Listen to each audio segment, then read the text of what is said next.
กระทบต่อคนลาวบ่เกี่ยวแล้วบ่ไปแทรกแซงกิจการของเจ้าดอกเจ้าอยากสู่เรื่องของเจ้าอยากล่มก็เรื่องของเจ้าก็ไปล่มติ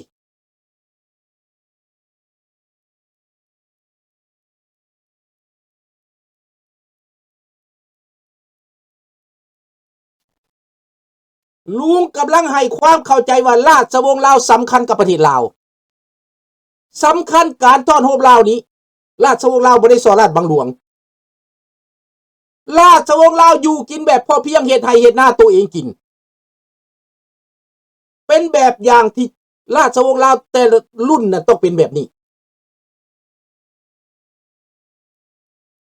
เพิ่นบ่ได้ไปขู่ที่ผู้ใดอยู่ในต่างประเทศนี่ก็บ่ได้ขู่ที่ผู้ใดเห็นบ่ล่ะแล้วบ่ได้ไปข่มเหงผู้ใดเจ้าจะไปโทษเพิ่นหยังเพิ่นก็รุ่นลูกรุ่นหลานมาแล้วรุ่นข้าพเจ้าบ่ทันเกิดนะข้าพเจ้าบ่ฮู้ดอกพระเจ้าได้ก็ย่าแหละแต่รุ่นข้าพเจ้าเห็นกับตาเลยเจ้าศรีสว่างวัฒนามานี่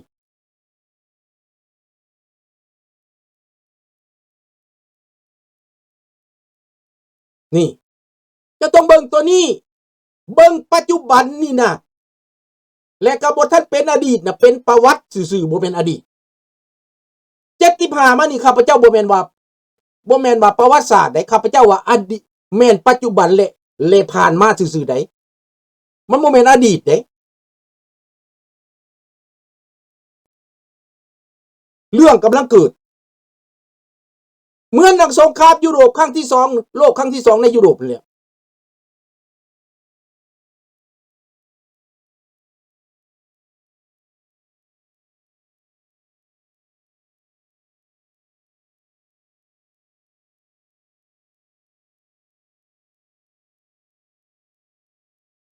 โอ้เห็นบ่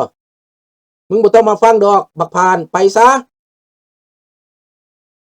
ความคิดแบบหมาของมึงน่ะไปซะเท่าบักตายดีดอกบักผีปอบมึงไปซะคันมึงด่ากูแบบนี้กูด่าขึ้นโลดเด้ไปเลยบักผีปอบบักผีปอบไปเลยบักผีปอบเท่าแคลิฟอร์เนียมึงไปโลดมึงว่ากูบ่ฮู้มึงวะเขียนปั๊บมาปึ๊บกูฮู้โลดคนแบบนี้น่ะมึงต้องสร้างเรื่อง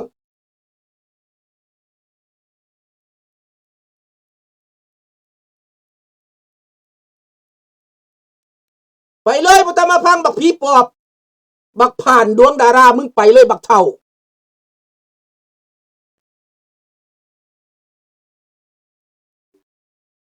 บ่ตื่นหยังคนพวกนี้น่ะพี่น้อง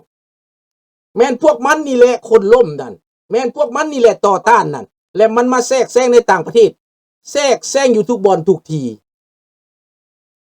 อันนี้แหละลูกน้องอีบุญทอดเลยนี่นะรู้จักแล้วบอกลูกน้องอีบุญทอดเลยอีดอกตอกเลยนี่นะลูกน้องบักแซงกินอะไรเลยนี่นะมึงไปโลดกูนำเห็นเบิดมึงอย่าเว้าหยังมึงสิคิดหยังมากูก็ฮู้กูบ่ต้องการมึงมาฟังดอกมึงเข้าใจดอกไปโลดพระเจ้าแผ่นดินลาวบ่ได้หลักยังไปนี่กูฮู้นี่มึงสิมาเถียงกูหยังเพิ่นบ่ได้หลักเงินหลักคำเพิ่นบ่ได้สอราชบังหลวงเพิ่นบ่ได้ขายแผ่นดินมึงสิให้กูยอมแนวใดเดี๋ยวนี้น่ะเรื่องดีหรือบ่ดีกูบ่แต่เพิ่นบ่ได้ขายเพิ่นบ่ได้หลักเพิ่นบ่ได้ทำลายประเทศเพิ่นอดอยู่จนนาทีสุดท้ายพยายามประคับประคองว่าสันติภาพนั่นน่ะอยากให้ลาวถูกต้องกันบ่อยากให้ลาวฆ่ากันอันนั้นมันเจตนาดีแต่ความผิดพลาดคือเพิ่นคำนวณผิดเพิ่นก็เฮ็ดเท่าที่เป็นเฮ็ดได้นั่นแหละพอทหารบ่มีกำลังบ่มีต่างประเทศก็บ่ซอยเห็นบ่ล่ะตอนเพิ่นเชิญเอาคนไทยมาซอยก็ได้แค่นั้นอเมริกาถอยไปมันก็เบิดถ้าจะสู้ต่อไปก็ตายลงหลายภัยมากแม่นเห็นบ่ล่ะอันนั้นเฮาเห็นแหละความจุดอ่อนนั่นเห็นแล้วจุดบอดแต่บ่ได้หมายความจะทำลายไดฮู้จักความอ่อนแอฮู้จักความผิดพลาดแล้วแก้ไขมันได้เด้ แต่นี่ทำลายเบิดข้างใดมันก็ตีเบิดบักหาผ่านนี่นะข้าพเจ้าว่ามันเป็นเกลวมันเป็นเท่าตายดีดอกบักหานี่นะผู้ใดขึ้นมามันก็ทำลายเบิดมันจอบทางลายข้าพเจ้าตั้งแต่อยู่แพ้วถอกบักผ่านนี่นะข้าพเจ้าจื้อได้แล้ว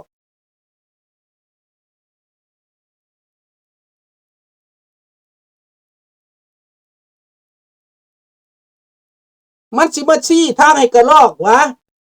มึงอยากได้หยังถ้ามึงอยากได้หยังมึงอยากได้อีบุญทอดไปเป็นประธานาธิบดีให้มันเป็นเด้อให้มันเป็นประธานาธิบดีมันสิอ้าคาให้มึงหั่นน่ะบักเข้า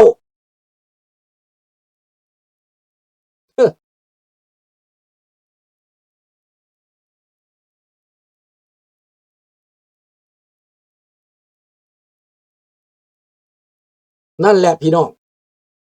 ให้คิดเบิ่งคนลาวน่ะพยายามร่วมตัวกันเพื่อหยังเพื่อต่อรองคือกันกับประเทศอิหร่านนั่นแหละแต่ก่อนเขาก็หาว่าเจ้านั่นน่ะในประเทศอิหร่านข้าพเจ้ายกว่าเจ้าอิหร่านสร้างประเทศคือกันสมัยรุ่งเรืองที่สุดมีน้ำมันมีเขื่อนไฟฟ้ามีน้ำใส้มีอาหารการกินคนอิหร่านมีเสรีภาพร่ำรวยที่สุดแต่พวกอิสลามหัววุนแหงนั้นหาทางคนล้มอิสาบังเบียดไล่พระเจ้าซาหนีหลังจากพระเจ้าซาหนีไป50-60 ปีแล้วประเทศอิหร่านเป็นแนวใดล่ะตกต่ำทุกข์ยากเข็นฆ่าฮาวีก่อสงครามนิวเคลียร์ประชาชนอิหร่านฮักก็มาตื่นห้องเอาราชวงศ์อิหร่านกลับคืนตอนนี้ลาวก็ต้องการราชวงศ์ลาวกลับคืนมาทอดโฮมแผ่นดินแต่บักหาผ่านนี่นะมันพยายามซับพยายามตอดบักเท่าตายยากนี่นะเดี๋ยวกูสิด่ามึงทั้งเว้นทั้งคืนเนี่ยมึงตายหัวหลอนพุ่นไอ้มึงตายหัวหลอนพุ่นนะบักผ่านมึงจะเรียกของแก้วบ่มึงจะเป็นอันนั้นน่ะมึงสิมาบอกลูกบอกหลานในคิดพิษคิดต่างมึงว่าสิเป็นพระเจ้าแผ่นดินแทนมึงว่าสิเป็นนายกแทนนะถามมึงไงบักผ่านมึงมีปัญญาบ่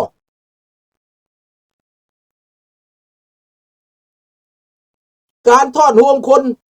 ถ้าบ่มีคนดีถ้าบ่มีคนเหมาะสมมันก็ทอดโฮมบ่ได้พี่น้องคนอิหร่านเขาทอดโฮมได้หยังย้อนว่ามีสัญลักษณ์ย้อนว่ามี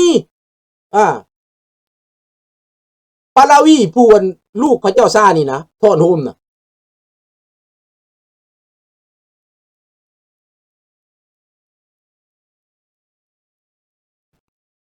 แม่และโอปูสังคมลาวตื่นตัวหลายแล้วไปทางใดเขาก็ย่องทานทำเฮ็ดถึกเพื่อปกป้องระบอบแม่นว้าวถึกโดโอปูเจ้าน่ะ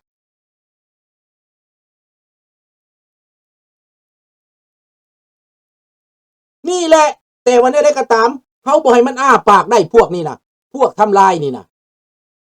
มันจอบเจาะจอบแทงมันจอบอยู่มันบ่เขียนมันหาก็เขียนนี่ได้เนี่ยมันจอบได้เพราะมันย่านหยังมันย่านราชวงศ์ลาวนี่ลุกขึ้นมาทอดโฮมลูกหลานน่ะในประเทศน่ะข้าพเจ้าเอาเสียงเบิดแล้วในประเทศเขาต้องการราชวงศ์กลับคืน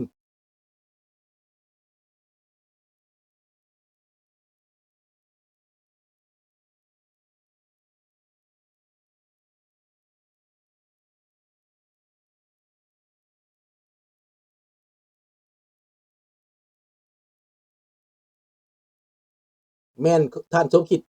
อันนั้นมันก็ถือมันของแต่ละประเทศบ่คือกันเนาะประเทศไผประเทศมันบ่คือกันประเทศลาวนี่ราชวงศ์ลาวเพิ่นบ่มีหยังเพิ่นบ่ได้เป็นเศรษฐีแต่ว่าสิมาอิจฉาเพิ่นหยังล่ะ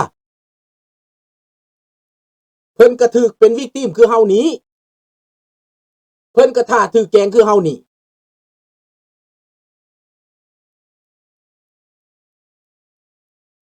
ประยุทธ์ก็อยากได้ประชาธิปไตยคือเฮานี่นะแต่ว่าประชาธิปไตยของประยุทธ์มันเป็นยังไงประเทศ มีพระเจ้าแผ่นดินก็เป็นประชาธิปไตยได้คือกันดังที่กำลังเป็นเมืองไทยกำลังเปิดให้มีการเลือกตั้งเปิดให้แก้รัฐธรรมนูญเปิดให้มีพรรคการเมืองจะเอายังไงประเทศไทยเพิ่นก็มีนโยบายให้เจ้ามีพรรคการเมืองแต่เจ้าต้านจนว่าอยู่ประเทศบ่ได้มาอยู่นอกประเทศเยี่ยวข้อยถือว่าเจ้าเป็น minority ได้ประยุน majority เขายังอยู่ในประเทศได้จะต้องเข้าใจข้อยก็พยายามสื่อสารให้เจ้าเข้าใจว่าประเทศที่เขามีราชวงศ์ก็ไม่ใช่จะด้อยไม่ใช่จะเลวไปทั้งหมดนะ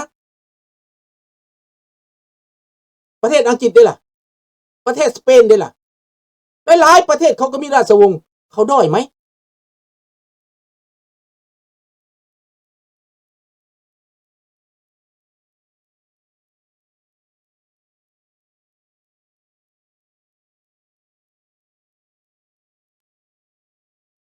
จะเป็น IO จะเป็นหยังกระยาหัวแม่มันแหละสัตว์โลดพี่น้องเอาก็ฮู้จักแล้วว่าโลกนี่นะจะให้เขามาปิดหูปิดตาจะให้เขาเอาโป้มือมาบังตาเฮาบ่ได้เด็ดขาดพี่น้องความจริงเอาความจริงมาเว้ากันโลดคนเฮาน่ะพิสูจน์กันให้มันได้โลดเห็นบ่มันไปโทษว่าเรื่องพระแก้วมันไปโทษเรื่องเจ้าอุณวงศ์พุ่นว่าคนหลวงพระบางข้าพเจ้าบ่ได้แยกว่าหลวงพระบางหรือสวรรณเขตหรือไสก็แล้วแต่พี่น้องเจ้าอนุวงศ์กับความผิดเจ้าอนุวงศ์ทำเองเพิ่นชนะหรือเพิ่นแพ้ก็เป็นเพิ่นเฮ็ดเองข่าวนั้นบ่แม่นเรื่องมันบ่แม่นเรื่องความผิดของพวกเฮาบ่แม่นความผิดของพวกเฮาได้พี่น้องและเจ้าสุริวงศ์นี่ก็บ่แม่นสิไปรับความผิดของเจ้าอนุวงศ์บ่แม่นสิไปรับความผิดของเจ้าสมัยก่อนพุ่นเนาะเจ้าสุริวงศ์เกิดขึ้นมาก็รุ่นน้องกว่าข้าพเจ้านี่เกิด1960นี่สิมารับความผิดชอบแบกหนาสาหัสที่เจ้าผิดมาแต่ก่อนบ่เนาะเจ้าเป็นบ้าวะประสาทว่าบักพันพอมึงเฮ็ดผิดมึงต้องรับผิดชอบวะกูถามแน่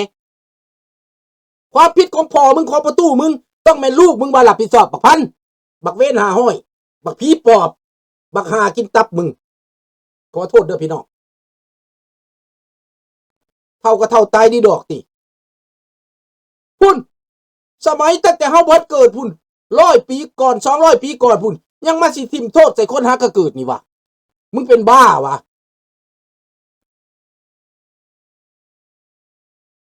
ข้าพเจ้าวันบ้าพวกปัวได้คนเฮาน่ะ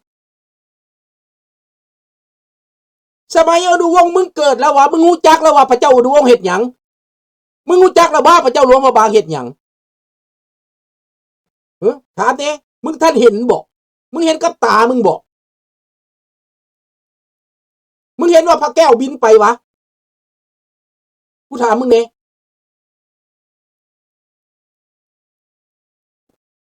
มึงอยากได้แฮงมึงก็ไปเอาตีมึงอยากได้พระแก้วแฮงมึงก็ไปเอาตีมึงสิมาเกี่ยวข้องหยังกับพวกเฮาข้าพเจ้าไปกรุงเทพครับเจ้าก็ไปไหว้พระแก้วอยู่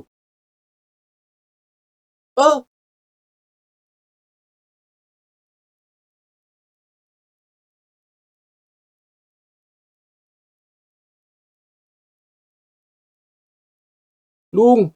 ฝากถึงคนในประเทศไทยเขาเว้าหยังประเทศไทยประเทศเดียวนี้บ่เป็นคอมมิวนิสต์ฝากบอกเลยลุงก็แม่นแหละอย่างน้อยก็บ่ได้เป็นคอมมิวนิสต์เป็นบ่ล่ะ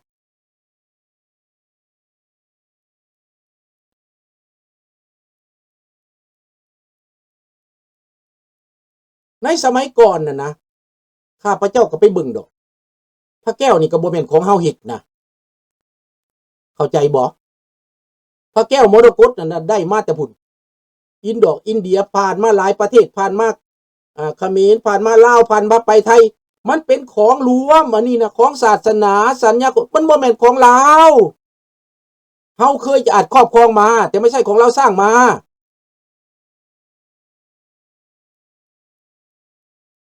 เดี๋ยวนี้ไปตกอยู่ประเทศไทย